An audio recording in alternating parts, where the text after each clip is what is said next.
Tesalonianina voalohany toko fahadimy andininy fahenina ambin'ny folo ka hatramin'ny fahavalo ambin'ny folo. Mifaly mandrakariva, mivavaka aza mitsahatra, misaora amin'ny zavatra rehetra fa izany ny sitrapon'Andriamanitra amin'ny Kristy Jesosy ho anareo. Hira misaora an'Andriamanitra amin'izay miseho rehetra.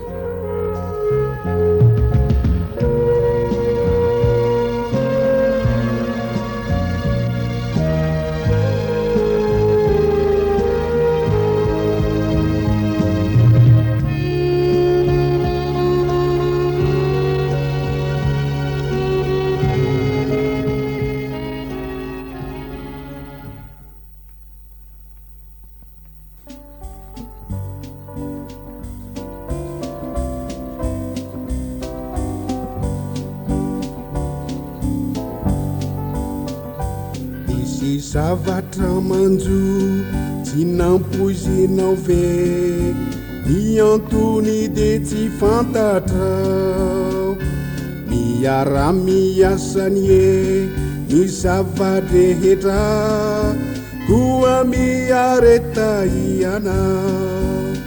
Ety antany ilaozana, any andanitra ubantanina, misaran'Andriamanitra, amin'izay miseho rehetra.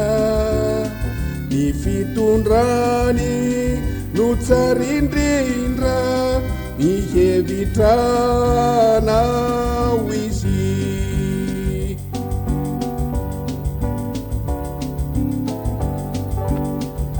Raharava ohatra niharenao tety, kary ny havanao ianao. Andrandrao milanitra maheresatrany, fa Jesosy tsy andao anao.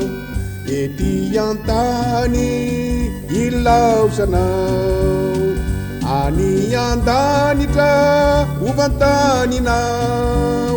Misaoran'Andriamanitra, amin'izay miseho rehetra. Ny fitondrany no tsara indrindra, mihevitranao izy.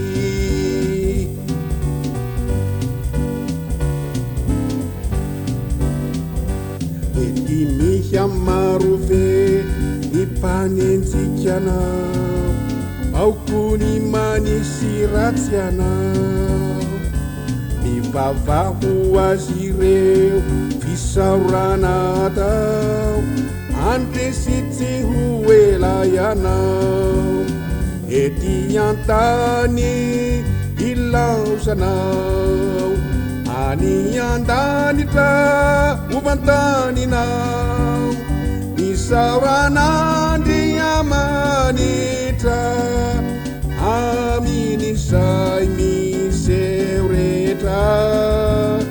Ny fitondrany no tsara indrindra, mihevitranao izy.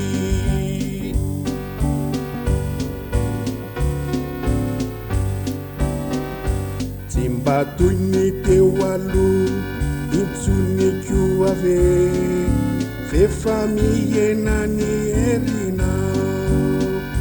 Tsaro vilay teny hoe mandrapahantitrao, tsy miova faty anao.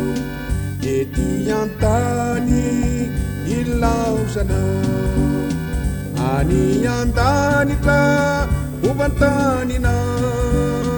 Misaoran'Andriamanitra, amin'izay miseho rehetra.